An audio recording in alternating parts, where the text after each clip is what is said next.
All right guys, we got a special video for you today because we are here at Omatsuri. This is Calgary's Japanese Heritage Festival, and I'm very excited because not only do I get to appreciate part of my heritage, but I also get to play with another 85mm lens because I've got the new LoCA Samyang 85mm f1.8p FE for Sony E-mount. We're going to take some portraits, we're going to get some low light stuff, should be a lot of fun. I'm Chris Niccolls, this is PetaPixel. Let's check out Omatsuri.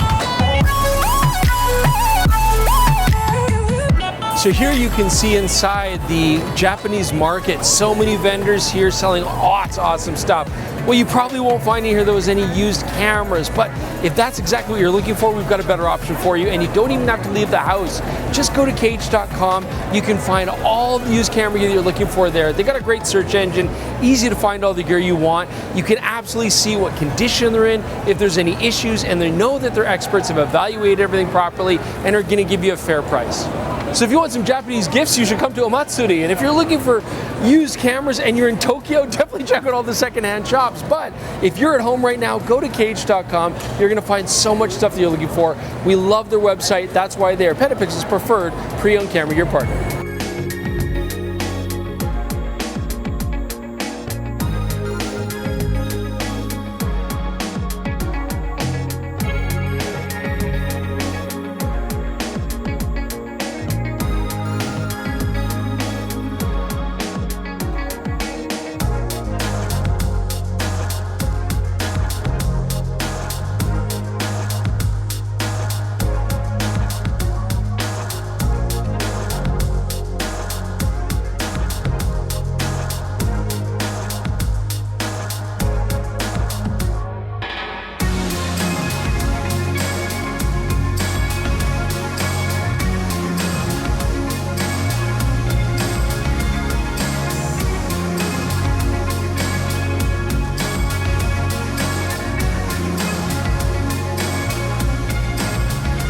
So talking about handling here on the Samyang 85mm PFE, the first thing I noticed, this thing is tiny, okay? We've been playing with a lot of 85mm lately, Viltrox, for example, Surrey, but this one is by far the smallest and lightest, 272 grams, like just over an eighth of a knock.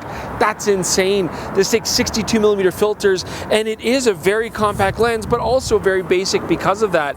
We do get a nice generous manual focus ring, but not much else for controls, just an autofocus manual focus selector switch. This is weather sealed to some degree. It does have a rubber ring in the mount, but that's it. You're getting a very simple, very basic lens with a very simple basic hood. So the Ninja were known for their stealth, their speed, and their accuracy. When it comes to the focusing motor on the Samyang 85, it gets 2 out of 3 of those. I mean, it seems very accurate, it's nice and quiet, but this is using an older stepping motor, which we figured, we assumed so. And I mean, the focusing's not bad, but it is a little bit ponderous, especially in comparison to some of the other lenses we've tested. So if you're doing like fast street photography or something like that, you might have to give a little bit of time to catch up. So for today's festival, I predict rain. So it's not the best time to shoot flare, but I got some tests earlier, so flare is pretty average here. I mean, we're not seeing much loss of contrast. You know, it's handling flare quite well. A little bit of ghosting peeps up here and there, but this is actually doing a pretty good job when it comes to flare resistance. So I'm not really going to talk about the close-up capability on this lens because it's not a macro lens. It's got a terrible magnification ratio, so don't worry about it. But one thing I do want to mention when it comes to sharpness, if you're at the extreme close-up, like really close to minimum focusing distance, I find if I'm shooting at 1.8, it's a little bit soft, and I don't have that same issue if I'm doing portrait ranges, you know, shooting a little bit further away. So if you are going to do close-up detail like this, it's a good idea to stop down the lens a little bit. So I set up a booth, but as you can see, I've got nothing to sell, I've got nothing to show, so nobody's talking to me. So, okay, why don't we talk about bokeh instead on this lens? And it's actually quite impressive. And when you look at the specular highlights, the thing that blew me away is just how clean they are. Really no soap bubble effect, no onion rings at all. A little bit of a cat's eye effect when you're shooting at f1.8. As you stop down though, it's only a 9-bladed aperture, so you do get somewhat of a polygonal effect. Overall though, I'd say the bokeh is nice. Like, it's nice transitions from in-focus to out of focus, fairly smooth, and I don't find the backgrounds to be overly harsh or anything. So they've done a really good job of delivering a nice, shallow depth of field look on this lens.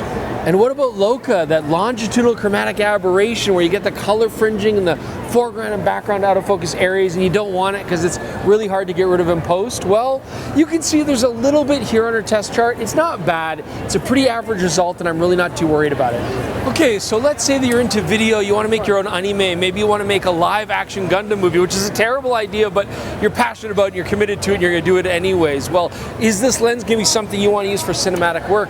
Sadly, no, not really. I mean, static shots for sure. It has beautiful bokeh. I like the way the autofocus areas look, but this lens breathes a lot, as you can see here. As you focus from near to far and back again, you're going to see your field of view change quite dramatically. So if you're trying to do intense dialogue scenes between two actors and you're pulling focus between them, that field of view change is horribly distracting. So just keep that in mind if you're looking at this lens for your new live action Gundam.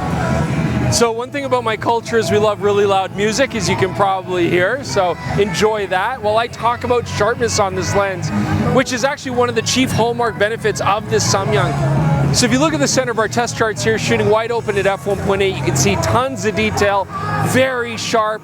When we stop down to f4, what I notice is just a slight improvement to contrast. It's very minor though. I'd happily shoot this at 1.8, no problem. Now while I enjoy my sake, let's talk about the corner.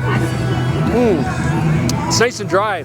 So looking at our corners here at f1.8, actually I was very impressed. Like, there's a lot of field curvature. If the center's in focus, the corners aren't, but if you specifically focus there, you get good detail, and you can see it gets quite a bit better when we stop the lens down to f4. Regardless, this lens is sharp, wide open, pretty much wherever you want to focus. So the light's going down, but we've had a really fun time here at Omatsuri, and I've had a fun time with this little lens. I mean, the benefits here are just that it's so lightweight, so compact, and actually very well behaved optically. I mean, we don't really have any issues to worry about too much. It's very sharp, it's got beautiful bokeh. If you're looking for like a just transportable, compact portrait lens, this is a great choice. Now the problem is when it comes to pricing, not that this is expensive, but that there's a lot of other alternatives. So if you look at something like the Sony FE 1.8, that's about $600, so there's a bit of a savings there, but I'd say that lens does have a just slight edge over this in terms of overall image quality.